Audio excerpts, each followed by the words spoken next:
Diba? Kasi wala nang ginawa kundi siraan ka. Wag ganon na Mamshi. Mag-ingat po mga kamamshi kasi merong mga tao dyan na mga kamag-anak ni BJ na mukhang pera at mga wakwak. Sorry to say, Sarah, ma'am, si Ma'am Michelle Lapina po at saka si Sir Peter Rivero po ay pinagsabihan niya po na mayroong silang relasyon.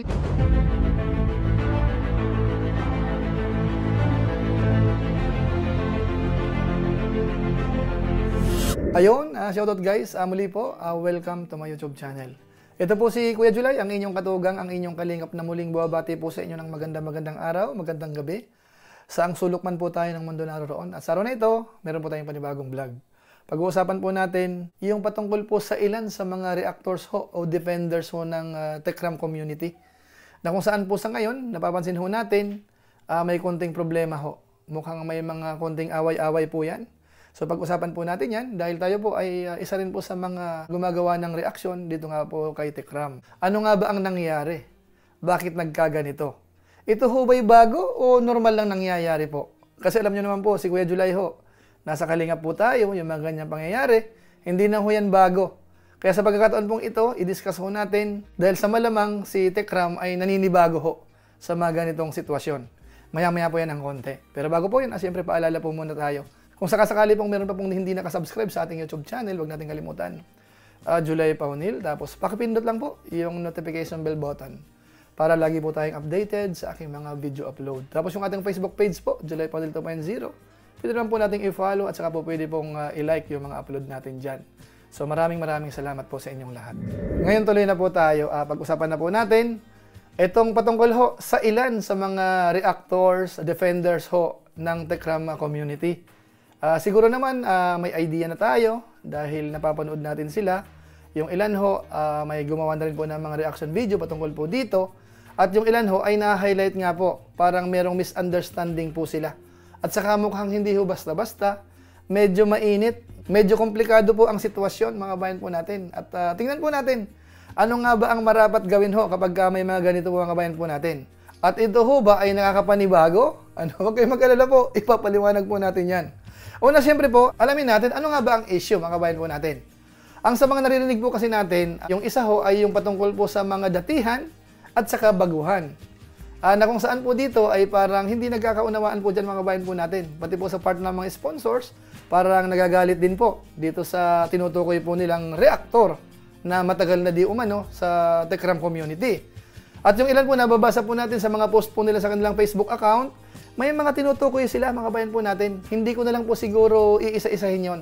Ang gawin na lang po natin parang general lang. Kasi lahat naman po sila kaibigan natin. Wala naman po tayong tulak kabigin dito. Pero isang bagay lang po ang gusto nating i-highlight ay sana ho, hindi naman ho maapektuhan yung Techram community. Lalo po sina Techram, sa tingin po natin, parang kumbaga bago sila sa mga ganitong sitwasyon. So ano nga ba ang problema?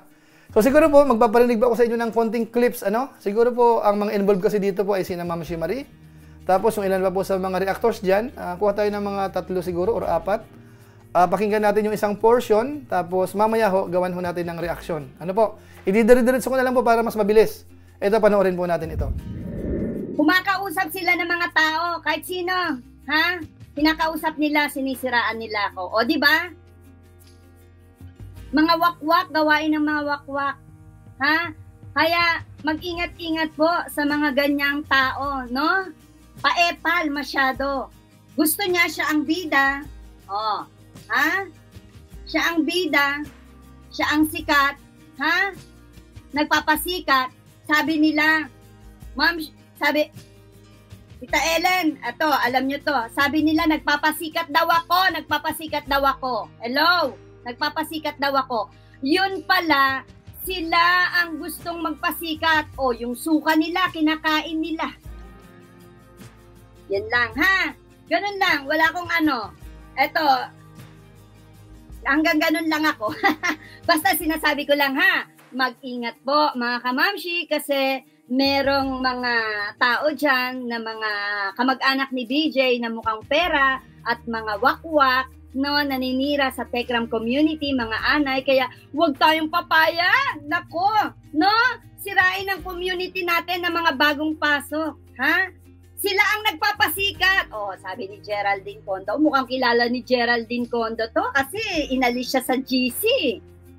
Ah, naku po, ipakulong ni attorney si Ma'am Shimari kung gagawa yan ng kalokohan. Utak po no, nasa talampakan. Kaya ikaw, Regent, hinahamon kita, lumabas ka sa dami account mo. Lahat kayo, ha? Kung eto ang mga taong to, no? Anay ng Tekram, mga wakwak to, mga wakwak. Ugaling wakwak ugaling wakwak, no? Ugaling wakwak. Ka pa nakakapagpakilala pero silang sira ka na. 'Di ba? Kasi wala nang ginawa kundi siraan ka. Wag ganoon na Timamshi. 'Di ba? Ginawa mo na 'yan eh. Madami na. Hindi ko na po ididetalye pa. Pakinggan niyo na lang muna 'to. Ako ng 109 viewers, bahala na po kayo kung maniniwala kayo, kung magtitiwala kayo, o manunod ba kayo sa akin. Basta ako nagpapakatotoo ko dito. At least, masasabi ko dito na hindi po ako nagpapaka-plastic. Ayan. Sa sinabi po kasi ni Ma'am Shimari kagabi, mga ahas, mga bagong pasok, mag-ingat kayo mga Tekram sa mga bagong pasok na ahas.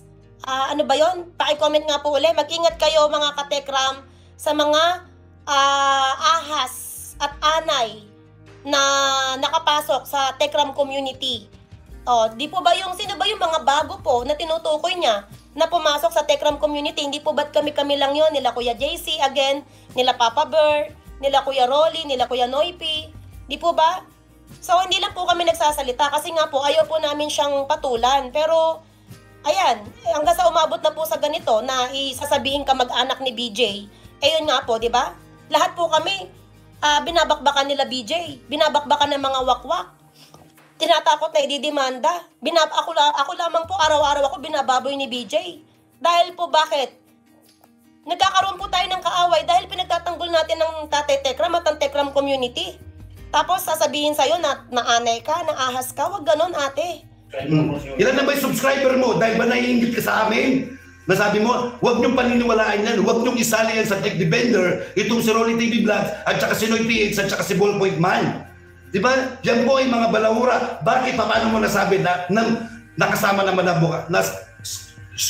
Nakasama mo na ba kami? Nakadaupang palad mo na kami para kami ay sirain mo ng ganito? Kung pioneer ka, bakit ganyan? Ikaw mismo, hinahati mo ang viewers ng Tekram community. Isa yung goal natin dito eh. Sino ka ba? Di ba? Sino ka ba? Hindi ka na, di ba? Sausaw ka lang naman sa Tekram community. Sino ka ba?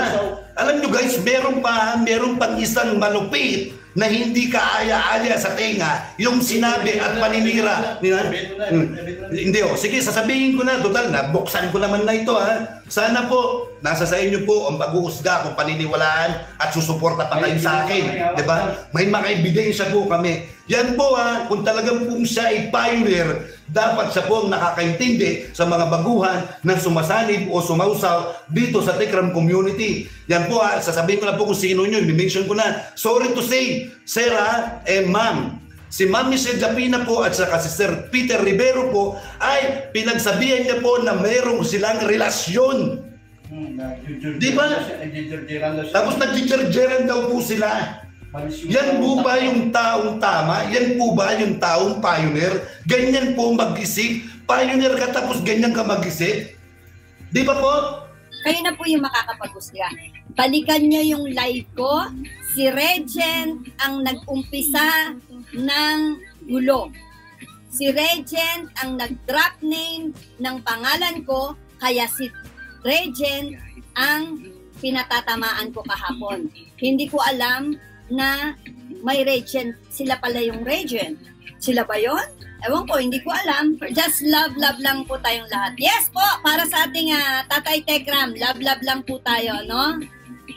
Alam niyo naman po, yan po yung goal ng ating Tatay Tekram, no? Hindi tayo mambabalahura dito. Ang kaaway at kalaban natin ang mga wakwak lang, no? Mga wakwak lang. So yan mga kawayan po natin, medyo mainit po. Doon po sa maiksing pinarinig ko po sa inyo, may usapin, medyo mainit. Ang isa po doon, yung pagiging bago daw, pagiging luma, at saka may ilan po mga akusasyon po, mga kawayan po natin, na parang yung isa naman tinatanggi, at yung isa naman, pakiramdam nila, sila yung mga tinutukoy. So medyo nga po, medyo masalimuot po yan mga kabayan po natin. Pero isang bagay lang po masasabi po natin. Una, lalo sa part po ni Tekram, masanay na po tayo. Ano po, kapag may mga ganito pong grupo, may mga defenders, may mga reactors, hindi po yan naiiwasan. Hindi po talaga perfect yan na lahat ng defenders mo, reactors mo ay magkakasundo-sundo.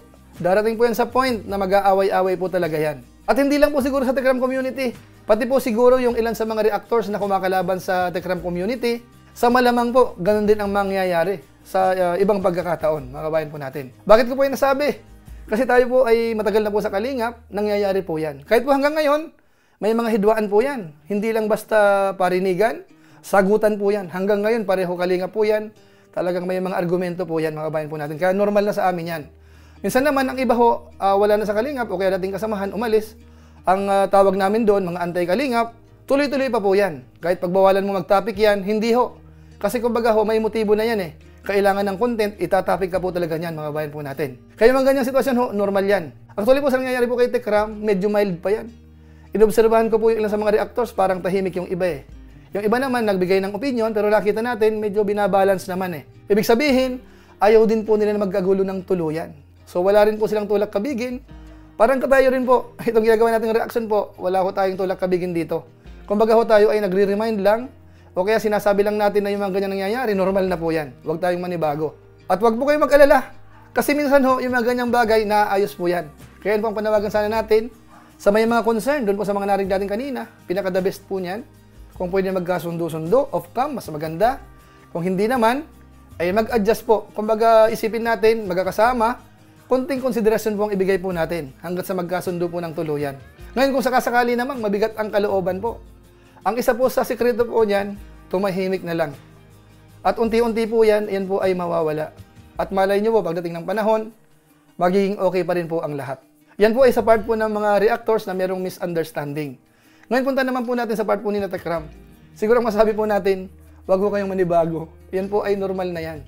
Kasi sa obserbasyon ko po kasi, si Tekram, nung nagkaroon po ng mga issue-issue, parang natuwa rin sila na may mga nagdi-defend. Bagamat sabi po nung ilan, dati pa naman daw po may mga nagre-reaction na po kay Tekram.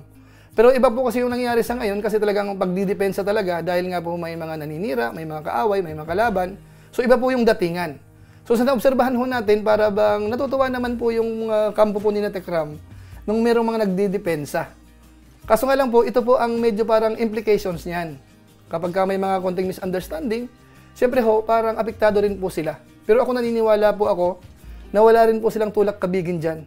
At alam ko po, ayaw ho nila na merong kakampihan. In short ho, gusto pa rin po nila, kahit tanungin natin siguro sila, magkasundo-sundo po itong mga reactors, defenders na merong misunderstanding. Pagpalagay natin, isama na po natin yung mga sponsors kung sakasakaling meron man, mga kabayan po natin. 100% sure po ako noon. Ngayon dito naman po sa part ng mga reactors, defenders, in general ho, yung mga napaaway, yung hindi naman napaaway, ang masasabi lang po natin, basta ho kasamahan ho natin, yung ating pagpapasensya ho ay dapat medyo mahaba-haba. At isipin po natin na iba-iba po ang kinalakihan natin. So minsan po ang pananaw natin ay iba-iba. Kahit isang topic po tayo, isang pag-uusapan, maaaring ang opinion po ng bawat isa ay magkaiba. So dapat ho, magkaintindihan po tayo, mga kabayan po natin. At siyempre po, alisin po natin yung konting inggit kung meron man, alisin po natin yon. Dapat kung ano man po ang maabot ng kasamahan natin, ay matuwa po tayo. Bilang isang po yan, magkakasama o kaya nasa isang community. Yan po ang masasabi po natin. Tapos sa pangkalahatan po, ang masasabi ko lang po, ang pinaka-the best pa rin ay yung katahimikan. Hindi ho maganda na makita na yung mga magkakasama ay nagpapalitan po ng opinyon, nagsisiraan, nagbabalahuraan, o kaya kung ano man po ang mitatawag po natin na hindi po kaaya-aya, hindi ho maganda yon. At yan po ay magre-reflect mismo sa atin. Halimbawa, may kaaway ka, nagsasagutan kayo. Kahit ikaw pa po ay may katwiran, ang paningin po ng mga viewers ay kasiraan pa rin po natin. Pareho po tayo masisira. So, kaya ang pinaka-the best po dito may advice po natin sa mga kasamahan nating nagre-react ay magkasundo-sundo. Gumawa po ng paraan ng bawat isa. Alisin po yung pride. Kung sa tingin po natin nagkamali tayo, pwede naman pong humingi ng pasensya. Hindi ho yun kabawasan ng pagkatao po natin. Kung alam mo nagkasala ka, humingi ka ng pasensya. Ngayon kung sakasakali naman, hindi humingi ng pasensya yung isa, alam mo nagkasala siya, ito lang pong isipin natin. Di ba may nakasulat? Bakit hindi bagkus kayo padaya? Padaya na lang po tayo, mga kabayan po natin. Alang-alang ho sa samahan, alang-alang ho sa isang community, kamukha po ng Kalingap, kamukha po ng mga Katekram. Yun lang pong isipin po natin. So sa pamamagitan po ng pansamantala, paalam po muna tayo. Pero gaya po ng dati, kung inyo po itong nagustuhan, baka pwede naman pong i-share. So maraming salamat. Muli, ito po si Kuya July, ang inyong katugang, ang inyong kalingap na pansamantalang nagpapaalam po muna. Kita-kita ulit tayo sa mga susunod ko pang vlog. Maraming salamat sa inyong walang sawang pagsuporta po sa ating YouTube channel. Pagpalain nawa kayo ng Diyos, mabuhay tayong lahat. God bless! Bye-bye!